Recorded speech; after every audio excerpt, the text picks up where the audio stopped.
Yeah. Let's go on to our discussion for chapter 9 of Justice. Do you guys recognize these brothers? Who are the brothers on the left, everybody? So, Bill and Whitey. So, what are their case, everybody? Explain all together. One of them was a politician, and the other one was he was a gangster, right? And then the politician brother Bill, he was questioned by prosecutors about the whereabouts of the brother, but that he did not testify against his brother because he had his personal loyalty to the brother. What is this case, everybody? One of them was it's like he's reporting his brother to FBI. And then what kind of brother was it, everybody? He was a terrorist Unabomber. And then the other brother, he really debated between two types of loyalties. And then he thought that reporting the brother for the benefit of the community outweighs his personal loyalty. So loyalty seems to be constitute an important dimension in our morality, right? So this chapter was about our loyalty and membership and allegiance and solidarity. Yeah. Okay.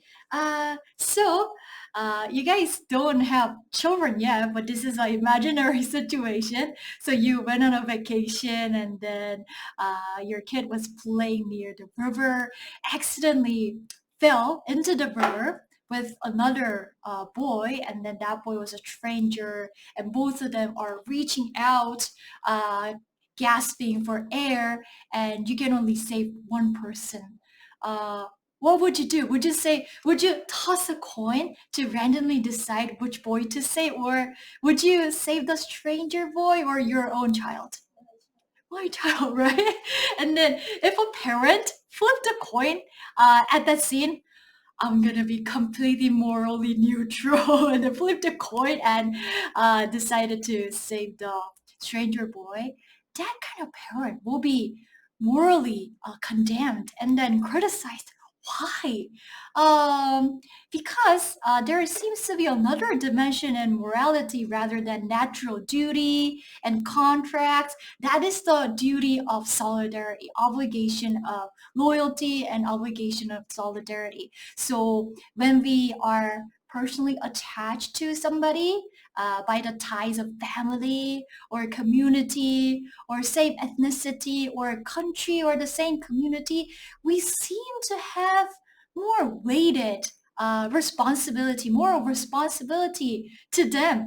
Otherwise, if we don't have this type of morality, saving the stranger boy would sound and look completely normal and natural, but it doesn't.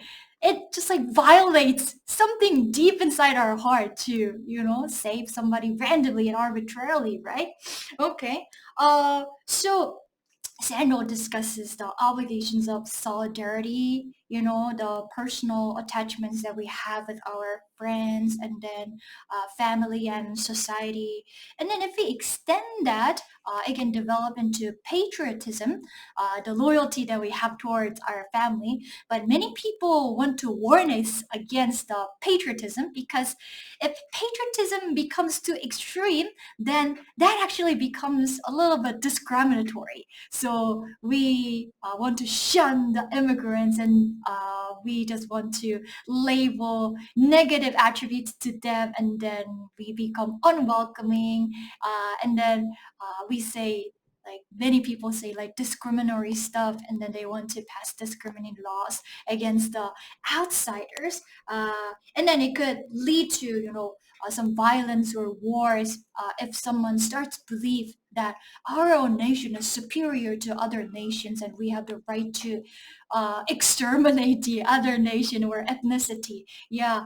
So loyalty in its extreme form and in its distorted form, it can be forces of evil and forces of violence. But I think loyalty is the place where our empathy first starts getting formed. So I think my love, the love for humanity, like that cannot be seen. And then that's very abstract. We don't really know if it's exists or not. But the love between our families, when we're holding them, we feel the warmth, and then we can cry for them when they're in pain, and then we want to help them out. Those are real feelings that we feel in everyday life, right? And then I think that is the beginning of our moral sentiment. And then if we extend it a little bit to the people in the same community, then that becomes our moral responsibility for the community. And then it's very difficult to love all the humanity or people who live so far away from us, or like children suffering in Africa. We watch those ads sometimes on TV or when we are swiping through our social media. Oh, so and so in African country starving. They're suffering from starvation and lack of sanitation and hunger. And then the reason we can feel empathy and compassion for them is because we learn them by our relationships with our families, right? So I think favoring your family and favoring the people that are closer to you, they are not actually unfair. I think that is a very precious beginning of moral sentiment. Yes, I think it is a very important dimension in our morality. Yeah, but we don't want to discriminate against other people based on the loyalty or the favoritism. Yeah, but if we could use it as a lens or as a shoes where we can always place ourselves in. Oh, I feel this love to my family, and then this love is so precious and so strong. Then what if that father had his child taken away, for example? The Aboriginal people in Australia. It's definitely wrong. But if we could, use our sentiment towards our strong sentiment towards our family to extend our empathy to other people, that actually becomes the source of strong morality, I think. Yeah. Okay. So the author introduces three types of morality. The first one is natural duty. And natural duties are categorical imperatives that Kant talked about. It's the absolute moral rule that everybody has to abide by no matter what. For example, do not torture other people. Do not inflict unnecessary pain on others. Do not steal. Do not murder. Those are absolute rules. Those are natural duties, natural moral rules that we need to abide by in any kind of situation. Yeah. And then the second type of moral duty, it's made out of, contracts. For example, you're a house builder and then you promise the customer and then you got paid, then you're going to build a house for him. You made a contract, you made a promise, then you have that moral duty to keep it. So many of us just stop there. Oh, it's just either natural duty or the duty that's made out of contract. But Michael Siano seems to suggest that there is a third type of duty, that is the duty from solidarity. That is the duty from our loyalty. It stems from our in a very close sphere, immediate surrounding. It could be loyalty to our family. It could be extended a little further, loyalty to the town that I live in, or the city, or the country. Yeah, these are the third obligations, moral obligations that the author wants to introduce. Okay. Yeah. And then if the third type of morality does not exist, your moral urge to want to save your own child from the river would not make sense. It definitely exists. It's a real part of our morality. Okay? Yeah. And can politics be completely neutral? And there's a view from the Aristotle, and then there are views from Kant and Rawls. Okay. For Aristotle, there are many goods and wealth and honors and possessions, and distributing them the resources in a just way, that is justice, right? And then Aristotle thought that, oh, if we were to distribute all the resources and all the goods in society in a just way, we cannot avoid thinking about the telos. We cannot avoid thinking about the purpose. Yeah, for example, there is this wonderful violin, and then we're gonna decide among many players to whom we should give the violin to. The Are we gonna give the violin to the tallest person in the room? Are we gonna give the violin to the I don't know, I don't know what other wealthiest person in the room. So who are we gonna give the violin to, everybody? The best player. How can we arrive at that conclusion? We thought about the purpose of the violin. What is the purpose of the violin? To produce beautiful music. And then only by thinking about the telos, only by thinking about the purpose of something, whether it is a natural resource or whether it's an important position in society or wealth, whatever, or like a place in sports competitions, it's impossible to avoid thinking about the telos or the purpose. But thinking about the purpose means that thinking about the purpose involves our moral judgment. We cannot avoid thinking in moral terms, and we cannot avoid basing our opinions on our own values and morality to think about the telos or the purposes, right? So Aristotle thought that realizing justice, bringing about justice in society can never be neutral. It definitely needs to involve your personal views, personal moralities, and then your personal principles. And then could they be detached from your own personal history, where you're placed, what kind of family you grew up in, and then what kind of traditional beliefs that your own community has held for thousands of years? Can you actually detach yourself uh, from all of that, all of the basis informing your moral principles? Aristotle says no. So according to Aristotle, political debate, it's not really like a clean, framework, neutral. There are no sweats, there are no tears, there are no blood. It's like completely clean, uh, uh, clean sheet or like a framework. People just like come in and then detach their personal moral beliefs and come to their own version of good life. Okay, this is my own version of good life. Okay, that's your own version of good life. Okay, I accept that. Okay, well, if you eat drugs, if you consume drugs, and then if you watch pornography, I mean, like, whatever, it doesn't hurt other people. So it's okay. It's your own version of good life. So I accept that. I respect that.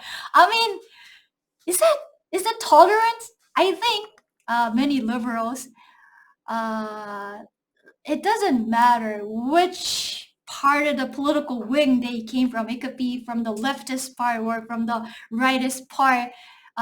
It has become a political trend, like an atmosphere, not to judge. Okay, religion, I'll take that out of the political discussion. Oh, personal moral beliefs. Oh, let's take that out of the discussion. It's all personal choice. We need to have tolerance. We need to respect people's free choices. Okay, leave that out, leave that out, leave that out. Oh, politics neutral. Then what is gonna left out in the political debate? It's gonna be shallow. It's gonna be superficial. But if there is a person who's willing to bring their religious, beliefs or principles into their political discourse, maybe like Barack Obama or who were the other examples? Martin Luther King, Abraham Lincoln, and there were two Kennedys. The first Kennedy, he was the president. He was John F. Kennedy. And then uh, he set aside his religious views. I don't think he earnestly did that. I think he did that. He only said that to get elected because Catholicism is not the mainstream. But anyways, he set his politics and religious views apart. But there is a second Kennedy, that is Robert Kennedy, that is his little brother. But then he thought that the moral principles that he grew based on were important part of his political assets. And then Abraham Lincoln, Martin Luther King Jr., Barack Obama, Robert Kennedy, they were the political leaders, and also Aristotle. They were the political leaders who thought that as politicians, they had the duty to present to the public what a good life is. They thought that it was their duty to present the society the direction of the good. Yeah. And then nowadays, if politician, did that, they're going to be attacked. Don't judge us. We are going to live our lives in whatever ways that we deem good. Don't force your moral principles on us. Like politics is not about morality. Politics, you should not lecture us on the concept of what good is and what morality is. It's like everybody's individual life. Like we are pluralist to society. Nobody has a right to force a type of lifestyle. But like my personal view is that we should definitely respect the personal freedom and the freedom of thought and everything. But then there are, I, I believe that there is a good life. I believe there is there cannot be a one type of good life, but then there are certain common goods that politics, we not just politics, but citizens all have to collectively pursue. I mean, in my opinion, the good life, like a good society, is a society that does not exclude the minorities. And then a good life is a society that does not leave anybody behind. Yeah. I think good society, it definitely respects the freedom of the market and the freedom of the private workings of individual choices. But then good society is a society where it draws a certain, line for the actions that go beyond, that could violate other people's human rights. Yeah. I think like politicians, I think it's my personal view to have that role, to have that duty to propose what good life is to the citizens. Because as Robert Kennedy said, or also Barack Obama said in his speech, he said that modern day Americans, um, they go to good college and they get good jobs. They bear children, they give birth to children, and they pick up their children, they drop them off at school, they buy cars, houses, but then at the end of the day, they feel empty. They feel empty. So by continuously being satisfied in terms of their material realms, could humans be like spiritually satisfied? I think there is like a other dimensions and other realms that humans need to be enriched upon. And then nowadays, public education and then political debate and political discourse, they leave those moral dimensions completely empty and completely shallow. And that's why uh, like we are a pretty rich country, aren't we? But why are so many people committing suicide? We're number one in suicide rate, and we're number one in low birth rate. Why is that? Because citizens feel empty. And there are some, like being a human does not really, is not only about like being fed well and being clothed well, and then, there are other dimensions. And then I think for well-being of society, not just physical well-being, but then for mental well-being, spiritual well-being of society, uh, politics and politicians, they have the duty to at least present what good is, and then for them to show, for them to become examples of good, examples of virtue. Yeah. So I agree with Aristotle, and I agree with Michael Sandel. This could sound very old-fashioned, but I think they do. Yeah. Okay. Uh, do we owe an apology for the past wrongdoings that our ancestors have committed? So, st- Japanese government, in the 20th century, they dragged Korean women to workplaces all over the world, and they use them as comfort women. And German government, they killed millions of Jews in concentration camps. Uh, what are the difference between the attitude of the German government and Japanese government? What about the German government, everybody? They yeah, they apologized, right? There are no German citizens who are personally responsible for the injustices. They are all gone. They all died. But still, the German prime minister and then the German politicians, they built memorials for apologists, and they made reparations, like compensations to other countries who suffered. And they issued public apology over and over for their past wrongdoings. What about the Japanese government? They are denying their responsibility. And then they're saying that, well, we're the current generation, we haven't caused any of the injustice our ancestors did.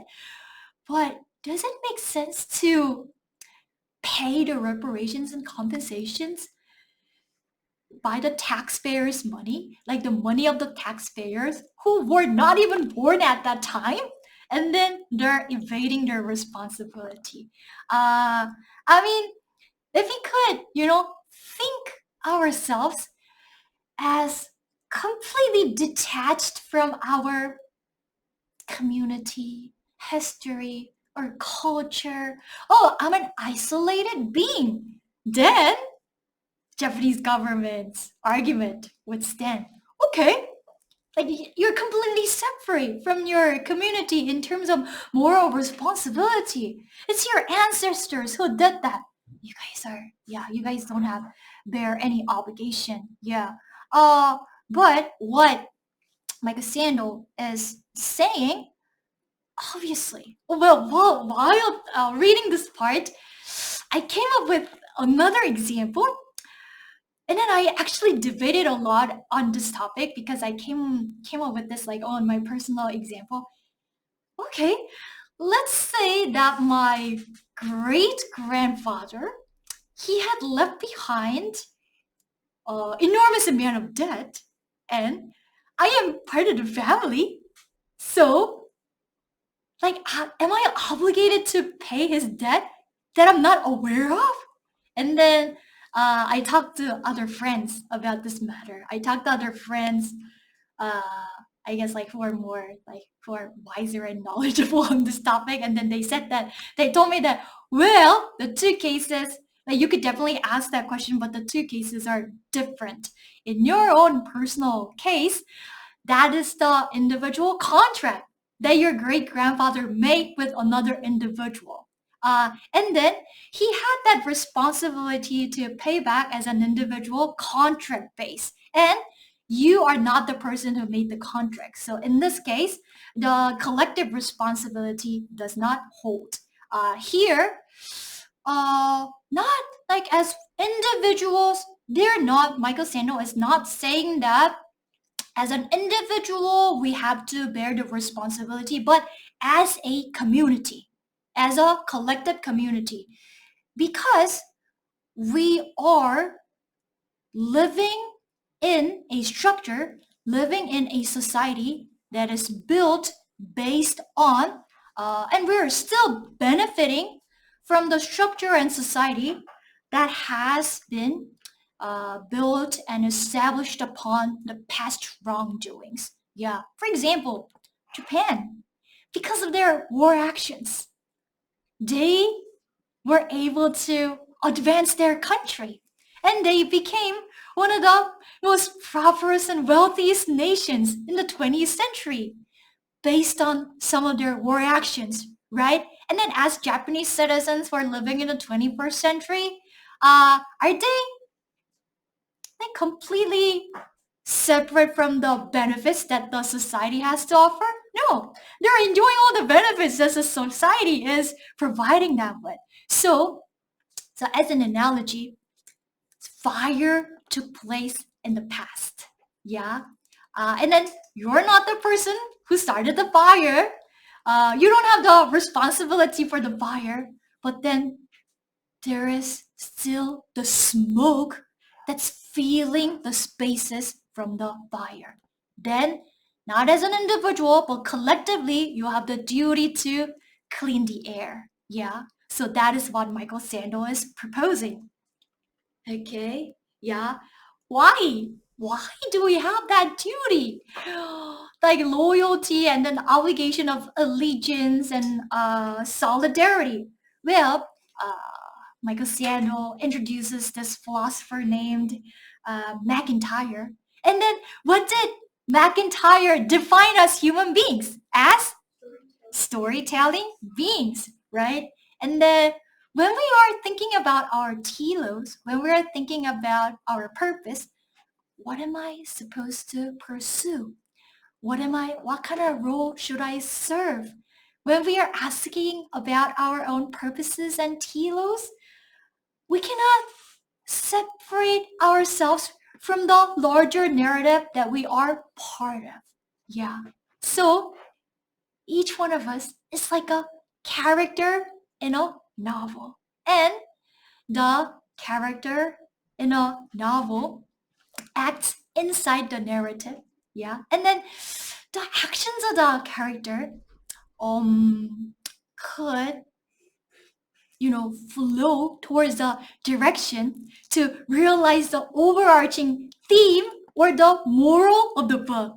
Or the actions of another character could, flow towards the direction of, flow towards the opposite direction of the moral theme or the overarching, theme of the novel. Yeah. And then think of yourself as a character in a larger narrative, in your own personal narrative and also a larger narrative. And then when we read books, let's say we're complete with the book, we're finished with the book, and then we close it. And then if we reflect upon what we have read, then sometimes we feel very lifted. Oh, that was a really good book. Oh, it was encouraging. Oh, it was inspiring because we were touched by the main idea, main theme, the main lesson of the book. And we called it a good narrative, good book, right? But then there are certain books that don't seem to have any like 의미도 없고 재미도 없고. There are books like that, right? But if we could think ourselves as a character within our personal narrative or a larger narrative, we definitely want to create an uplifting story, like encouraging and an inspiring story. Yeah, we are storytelling beings. We're not just like one detached, isolated individual, like existing separately. Yeah, we're part of a larger narrative. That's what McIntyre was trying to say. Yeah. Okay. All right. Yeah. So I thought about myself, and then if you look at the picture, this is like a tapestry, and everybody is like a little thread in the tapestry, and then I thought about what part, uh, what kind of narrative am I part of? And then I thought about the Korean narrative. So the Korean narrative, it has 5,000 years of history. And then I thought it was like almost miraculous that this tiny country surrounded by China, Russia, and Japan, maintained our own individual language and then culture and identity, ethnic identity. And then there were like hundreds and thousands of times that countries around us tried to invade us and then make us their own. But the larger narrative of the Korean people is the narrative of the resistance, right? Every time, like the responsible people, they ran away. If you think about the Sonjo, Sonjo was the king during the Imjinweran, just like he ran away. But then it was the voluntary militia who fought against Japan, and then if you think about IMF situation, have you guys heard of the IMF financial crisis? Yeah, the government brought about the issue, but they didn't take responsibility. But it was the ordinary citizen who gathered the gold, like children's like rings and stuff, and their gold necklace, and then saved them, right?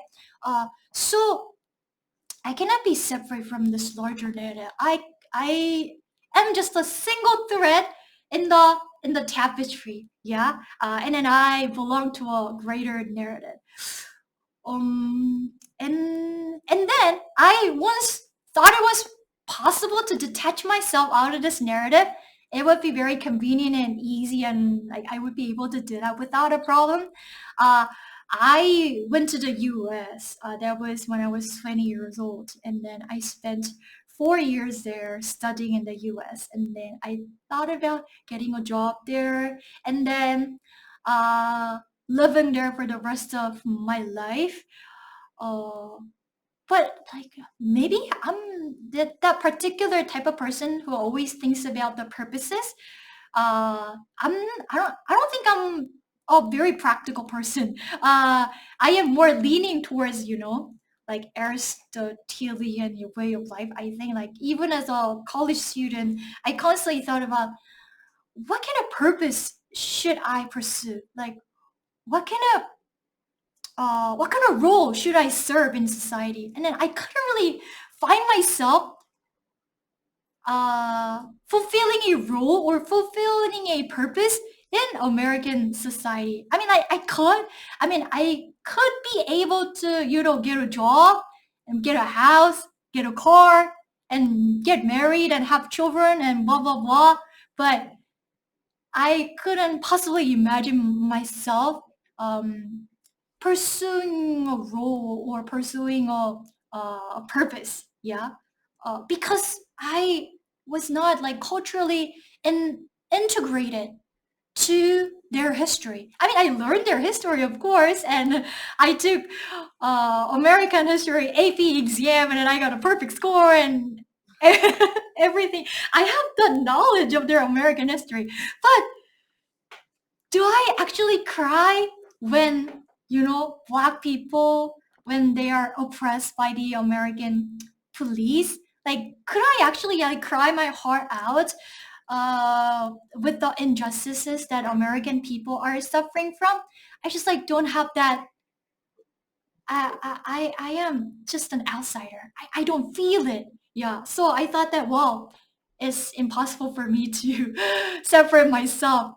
Um, from the narrative of the culture and then the country that I grew up in. And then I found this phrase from Aristotle. Aristotle said that, well, the purpose of life is to live a good life, and then living a good life is taking the responsibility of the future of our community together. Yeah. So we are individuals living in this Korean society, and then our good life is to think about all the past trails that we have walked upon.